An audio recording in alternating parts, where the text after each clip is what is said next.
Marvel's Spider-Man 2 is not only the worst game of 2023, but by far one of the worst games I've ever played. And that really says something considering the fact that I've been gaming for decades. I've seen a lot of games. I've played a lot of games. I'm a real gamer, the king of gaming. So if I say a game is bad, you know that game is bad. I am well respected in the gaming community and have a lot of credibility. I knew this game was going to be trash from the moment it got announced a couple of years ago. Ever since then, I have been campaigning, traveling all across the globe, trying to spread awareness, let people know that they need to stay away from this trash. I put up signs, I shouted and shouted on my megaphone, but like always, people chose to ignore me because they're stupid. Oh, don't take Young seriously, man. He's nothing but a troll. His videos are just satire, man. You know, all the dumb stuff that they say. So even with me spreading all of my knowledge and expertise on how to identify bad games and stay far away from them, we still have people dumb enough to not only buy this game, but play this game and enjoy this game, call it game of the year, so on and so forth, which I find to be just completely disturbing, very disgusting. And then we'll have the losers like, oh, but come on, Young. I mean, like, come on. Well, why did you buy the game then, man? If you thought it was trash from the start, what made you get the game? Well, you're a hypocrite, and so on and so forth. It's like, listen, loser, first of all, don't question me. You're not in a position to question someone of my caliber. I am far more advanced than you, far more intelligent than you. I'm on a higher level of thinking, a level you will never reach no matter how hard you try. Stay in your little lower level space like a good little fraud.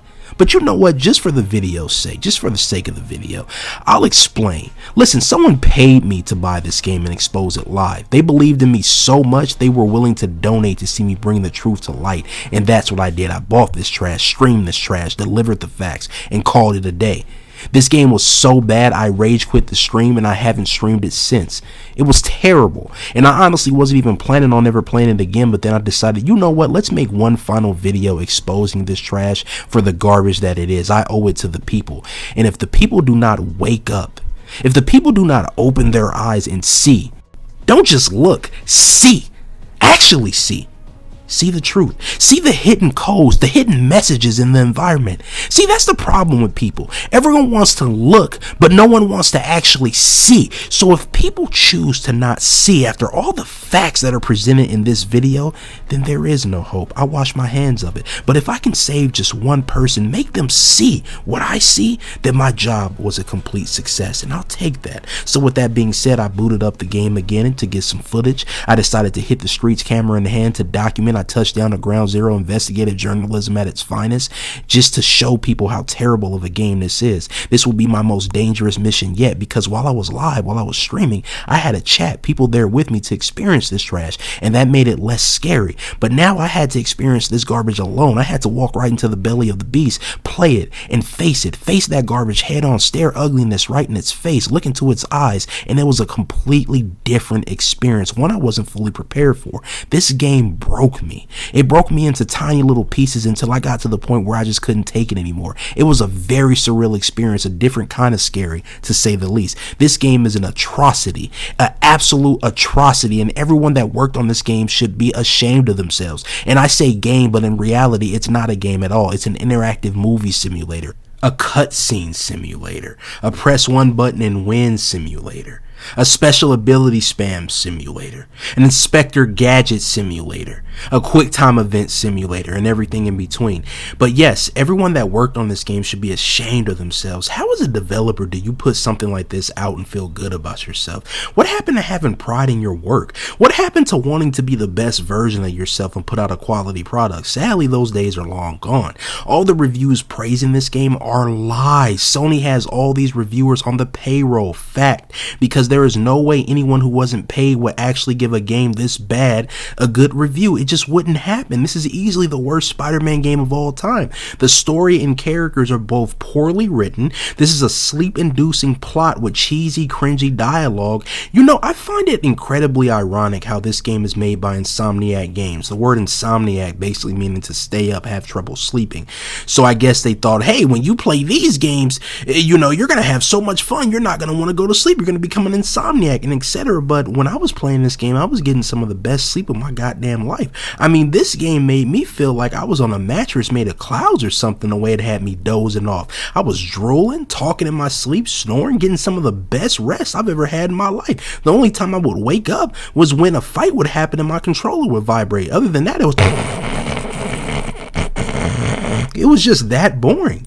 It's just cutscene after cutscene, slow walking, scripted gameplay, another cutscene, slow walking, scripted gameplay, another cutscene, and a cutscene, and a cutscene, and a cutscene. It's a cutscene and a cutscene. This story is so bad, it's hard to believe anyone who isn't severely, and I mean severely mentally challenged, would actually enjoy it. The gameplay is the same boring, repetitive button mashing garbage that is so brain dead and requires absolutely no skill to play whatsoever. The game literally tells you what to do. Press this button, do this, or maybe you should do this. The hints and the hips and the tips and the tricks, it's crazy. It tells you what to do at every turn. There is no freedom. The game basically plays itself. You want to go here, do that? No, you got to do this. Turn back. Want to go here, do this? No, you got to do that. Turn back. It's pathetic. It's a GTA ripoff where basically you switch between characters. You play as Peter, and then you switch to Miles and Mary Jane. All terrible characters with bad gameplay, by the way. Oh, but come on, young. Come on, young. I mean, like, come on. I can fly now, man. I'm a flying squirrel. I can fly through rings. It's a Superman 64 simulator. It's so pathetic, where you just fly through the rings over and over again. And didn't Superman 64 get absolutely destroyed, called one of the worst games of all time? But then they bring that same trash, that supposed trash, to this game, and all of a sudden it's a 10 out of 10. All of a sudden it's fun. All of a sudden I love to fly around the city and go through rings. That doesn't make sense. It's the hypocrisy that just drives me over the edge. It pushes me over the edge. This game has the most sleep-inducing segments I've ever seen in the game, where you have to basically take a break from being Spider-Man and be Peter. There was a mission.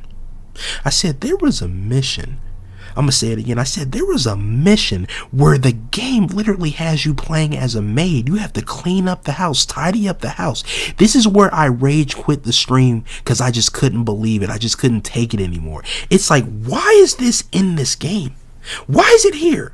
I wanted to pull my hair out. It was so bad. I was slow walking around the house, picking up trash, throwing away the trash, picking up the trash again, rotating the trash, examining the trash, looking closely at the trash, becoming the trash, because the game is the trash. It was ridiculous. Since when did Spider-Man become a maid simulator, a house husband simulator, a stay-at-home dad simulator? Then you'll have the losers like, oh my god, so cool, man. I get to be a house husband, cook and clean, do the laundry, take care of the kids, while my strong, independent woman pays the bills and takes care of me. I mean, what happened to men? Mary Jane even says in this segment, hey, do you want me to pay the mortgage for you? I mean, it's true. Was this game made by a feminist? Was it made to basically downplay men and discredit men? This is disgusting. I was disgusted. The regular life segments, the Peter Parker segments, or whatever you want to call them, are horrible. And the Spider-Man segments are no better. Again, I was pressing square to win the whole time. The occasional dodge, the occasional special ability spam, it got so old so quick. They did not innovate whatsoever with this game. It's the same trash gameplay as the first game. In fact, I would say it's worse. The open world is bland. It's the same boring open world New York that you've seen 1,000 times already in games, with no improvements whatsoever in any way.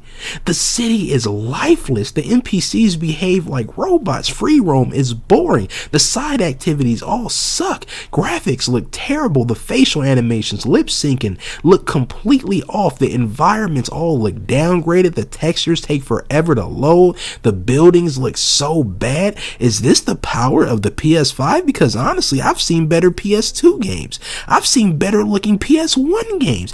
This game has so many bugs and glitches that are just unacceptable. How do you release a broken game like this?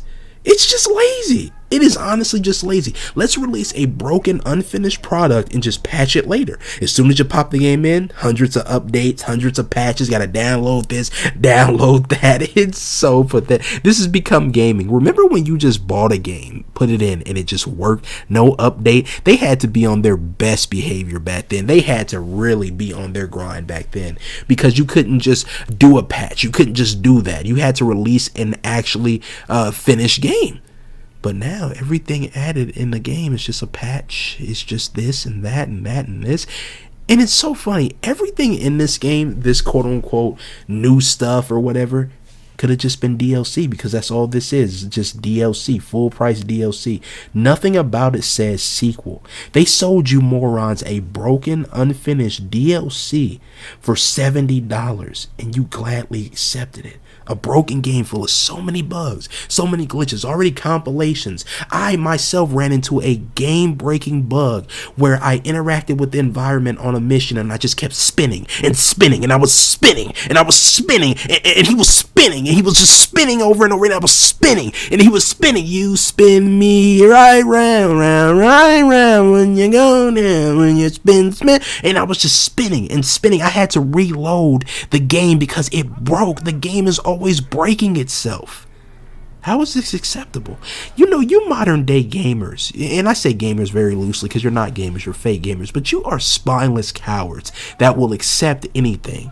This game will flop hard. When I went to pick this trash up, I was almost tripping over copies at the door because no one was buying this game. But the fake hype from these losers will have you actually believing people care about this game. People are hyped for it. Man, no one's going to be playing this past the weekend. This is a weekend movie simulator. Once you see it, it's like I don't need to go back to it. Mark my words, this game will fail, just like I knew it would.